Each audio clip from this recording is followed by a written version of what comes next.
New tonight, a three-judge panel has struck down the state's new congressional map. U.S. Judge Jeffrey Brown, a Trump appointee, wrote the ruling striking down the new map, writing, quote, substantial evidence shows that Texas racially gerrymandering the 2025 map. The coalition of civil rights groups that sued argued the new map stripped power from minority voters. Texas Republicans say they'll appeal the ruling to the U.S. Supreme Court. But time is running out. We are 10 days into the month-long period when candidates can file to run in the March primary. The deadline to file is December 8th. And to dive deeper into this topic, Dr. John Barrett, a political science professor at LaTourneau University, joins us now live. And Dr. Barrett, thanks for being here. Thank you. Dr. Barrett, what's your initial reaction to this newest ruling?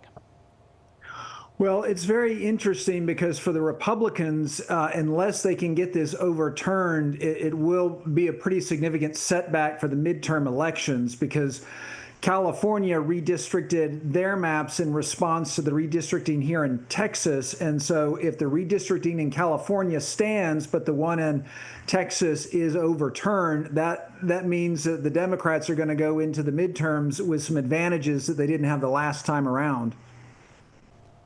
And Dr. Barrett, can you explain why the federal judges blocked this new congressional map?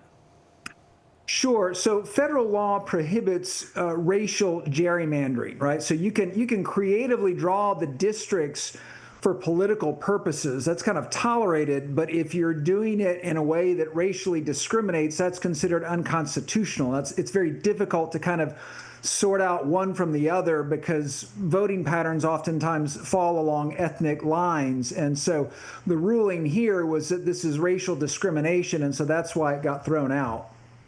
And Dr. Barrett, you mentioned about California and also here locally, but looking ahead, does this ruling set a precedent that could influence congressional maps nationwide?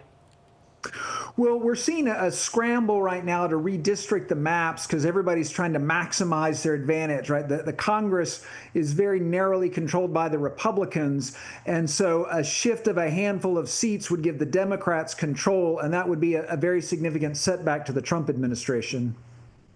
What does this mean for voters, particularly the minority communities in terms of representation and then also political influence?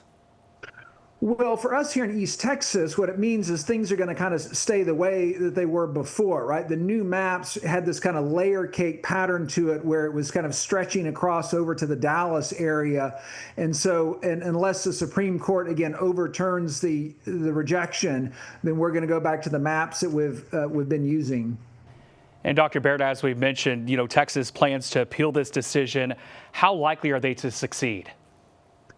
That's really up to the Supreme Court. I couldn't speak for them.